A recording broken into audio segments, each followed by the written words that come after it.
कि मुसलमान जाएगा किधर। लेकिन अब तमाम झारखंड के मुसलमानों के बीच रिजवान जा रहा है और लोगों को समझा रहा है, लोगों को बता रहा है कि आपके बीच का कौन है और आपके विचारों को अपने विचार के ऊपर रखने का काम सरकार नहीं करती है, आपको शोषण करने का काम करती है। आपके वोट को केवल वोट बैंक समझकर और सत्ता पाने के लिए आपको यूज किया जा रहा है। कि राज्य की बेटियां, हमारे झारखंड की बेटी, झारखंड की महिलाएं अगर पलायन करती है तो किसी के घर की दाई या किसी घर की नौकरानी बनकर जाती है। ये विडंबना, ये राज्य की तस्वीर है, ये राज्य की तस्वीर नहीं होनी चाहिए। बिरसा के सपनों का झारखंड हम लोग बनाएंगे, विनोद बिहारी महतो के सपनों का झारखंड बनाएंगे, हम लोग शेख भिखारी के झारखंड, उनके सपनों का झारखंड बनाएंगे और झारखंड को सुंदर करेंगे।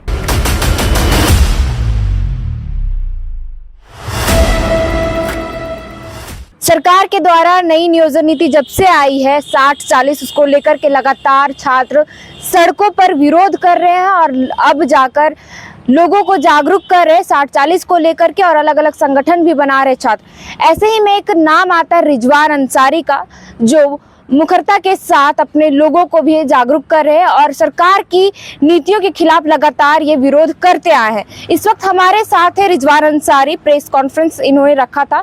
हम इन्हीं से जानते हैं कि प्रेस कॉन्फ्रेंस रखने का क्या उद्देश्य था। तो सबसे पहले रिजवान जी बहुत बहुत जोहार है और हमारे चैनल में स्वागत भी। धन्यवाद आपका भी। अपने इस नाचीज़ के बातों को लोकतंत्र के चौथे स्तंभ के रूप में आप तमाम लोग कार्य कर रहे हैं। मेरी ओर से शुभकामनाएं हैं कि आप और बेहतर करें अपने जीवन में और हम तमाम क्रांतिकारी साथियों की आवाज़ को बुलंदी पर रखने का आप तमाम लोग काम करें। आज का जो आपने प्रेस कॉन्फ्रेंस रखा था, किस उद्देश्य रखा था और क्या था इस प्रेस? देखिए, उद्देश्य वही है, हमारा जो राज्य में वर्तमान की जो लड़ाई छिड़ी है, हमारी जो परिचय क्या है, इस लड़ाई को हम लोग लगातार लड़ रहे हैं। 1 वर्षों से 1.5 वर्षों से लगातार झारखंड की माएँ, झारखंड की बहनें, हमारे युवा, सारे किसान, मजदूर, सारे लोग सड़क पर हैं और अपना परिचय मांग रहे हैं कि राज्य सरकार हमें परिचय दे कि हमारा पहचान क्या है। राज्य 22 वर्ष हो गया, लेकिन 22 वर्ष में अली बाबा का ढाबा बना हुआ है झारखंड प्रदेश। यहाँ कोई भी आता है, जमीन खरीदता है, वोटर कार्ड बनाता है और यहाँ का स्थानीय हो जाता है। लेकिन ये क्लियर करना होगा, पहले ये स्टैंड क्लियर करना होगा राज्य को कि झारखंड कौन है, झारखंड में झारखंडी कौन है और गैर झारखंडी कौन है। इसलिए कि आज 22 वर्षों में यहाँ के युवा केवल पलायन किए हैं।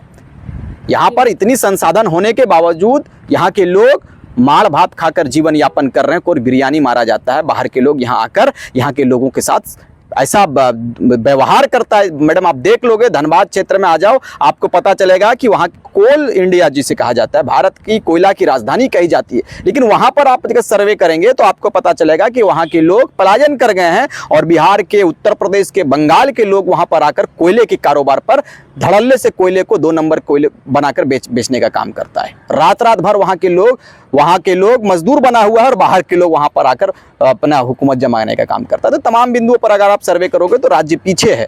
पूरे विश्व के मानचित्र में झारखंड के मानचित्र को विशेष स्थान दिया गया है।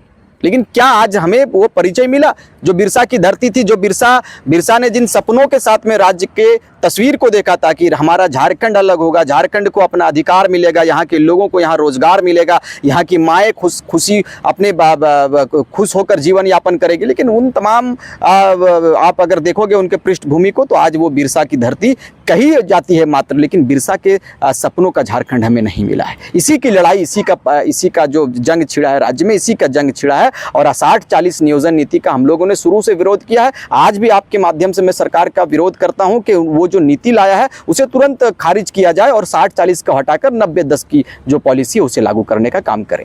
तो आप लोग लंबे समय से इस चीज का विरोध कर रहे हैं, मांग कर रहे हैं, तब तक कोई पहल क्यों नहीं हो पा रहा? सरकार के कानों में कुछ रेंग ही नहीं रही है। हमारे लोगों पर लाठियां चलाने का काम सरकार के शासन प्रशासन करते हैं। हमारे लोग जब झारखंड की राजधानी रांची में अपना विरोध प्रदर्शन के लिए जब रवाना होते हैं तो सड़कों पर और घर के आगे बैरिकेडिंग लगा दिया जाता है। मैम, तो बैरिकेडिंग लगाकर सरकार ये बताना चाहती है कि हम झारखंडियों के हित में कार्य नहीं करते हैं। आपने जवाहर यात्रा निकाल दिया, आपने कहा कि हमने 1932 खतियान को लेकर आ गया है। क्या मिला? क्या हमें 1932 खतियान नहीं मिला। ये सिर्फ लॉलीपॉप देने का काम किया है, बाहर के सिंगरों को यहाँ कर लाकर नुमाइश करने का काम किया है और अपनी उपलब्धियों को घिनाने में सरकार लगी है। बल्कि उपलब्धि नहीं है, वो उनकी नाकामी है, हेमंत सोरेन की नाकामी है। वो कहते हैं कि मुसलमानों की हम हितैषी सरकार है, लेकिन मुसलमानों की हितैषी सरकार वो नहीं है। अभी भी आप देखेंगे आलिम फाजिल और ये जो हमारा जो मिलता था डिग्री को, मान्यता को खत्म करने का काम किया है। तो ये क्या है? ये मुसलमानों की हितैषी सरकार नहीं है।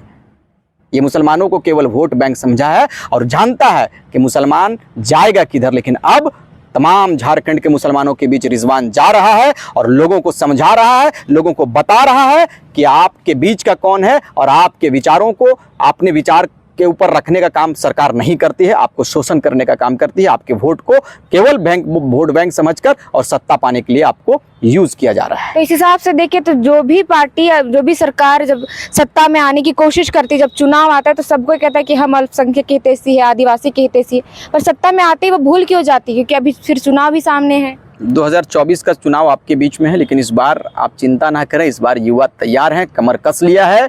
आप इस बार उसी को चुनेंगे, वही नेता को चुनेंगे जो इस खतियान की लड़ाई में अपनी अग्रणी भूमिका दिया है। झारखंड को बचाने के लिए, झारखंड की ज़मीन को बचाने के लिए, जंगल को, नदियों को बचाने के लिए जिन्होंने अपने खून पसीने से लगातार 1.5 वर्ष से आंदोलन किया है, ऐसे लोगों को हमारे झारखंड के लोग इस बार चुनने का काम करेंगे और उन्हीं को शीर्ष में भेजने का काम करेंगे। नहीं तो अगर इस बार हम चुक गए तो झारखंड बर्बाद हो जाएगा। झारखंड ऐसा बर्बाद होगा जिसकी कल्पना भी झारखंडी नहीं किया होगा।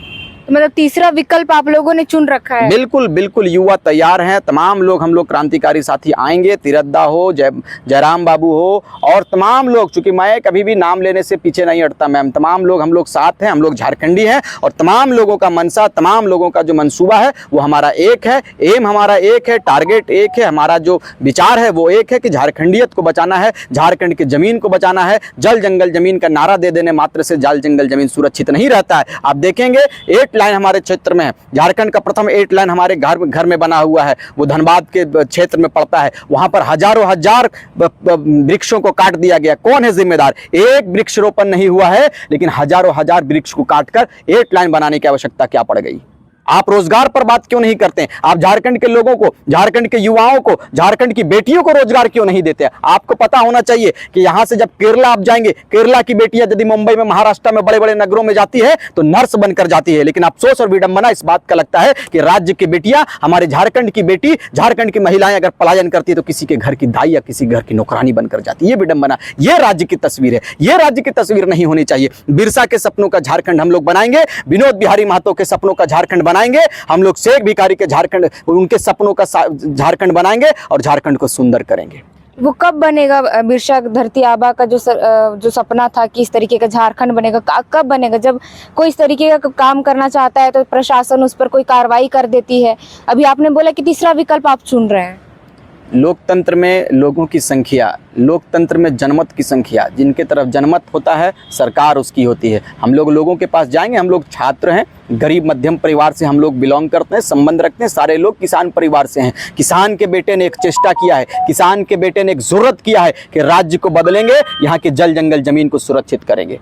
तो हम लोग लोगों के बीच में जाएंगे और उनको अवगत कराएंगे कि राज्य को किसकी जरूरत है, राज्य को वर्तमान में आवश्यकता किस चीज की है। प्रशासन के रोक देने से या राज्य के मुखिया के रोक देने से राज्य के युवाओं का कारवां नहीं रुकेगा मैडम। राज्य में बदलाव आएगी, 2024 में हम लोग बदलाव करेंगे और सिस्टम को बनाएंगे और अपने लोगों को जगह पर पहुंचाने का काम करेंगे। रिजवान जी, जब 60-40 की यहाँ पे बात हो रही तो जो बाहरी लोग थे इसका समर्थन कर रहे थे कि यहाँ पे सही हो रहा है, पर जब बिहार में शिक्षक बहाली सिर्फ एक पद के नियुक्ति की नियमावली में बदलाव किया गया तो विरोध होना शुरू हो गया। तो इसको कैसे देखते हैं आप? जब अपने घर में पढ़ती है ना तब लोगों को पता चलता है कि असल हकीकत क्या है। आज उन लोगों को अपने घर में जब 60 वो शिक्षक वाला मामला हुआ तो उन लोगों को लगा कि ये गलत है, लेकिन हमारा झारखंड अली बाबा का ढाबा है।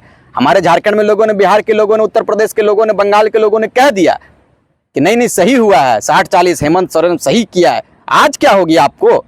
आज आपने क्यों विरोध किया? आप भी तो सही, आप भी, वो भी तो सही था। लेकिन अब ये सब गलत नीति लोग समझ गया है मैडम। झारखंड के लोग जग गए हैं, झारखंड 22 वर्ष का हो गया है, झारखंड के युवा तैयार हो गए हैं। हमारे साथ में तमाम लोग हैं, हमारे साथ में आने के लिए भी तमाम लोग तैयार हो चुके हैं और बेहतर रूप से झारखंड को सींचेंगे और नए रूप से इतिहास गढ़ेंगे।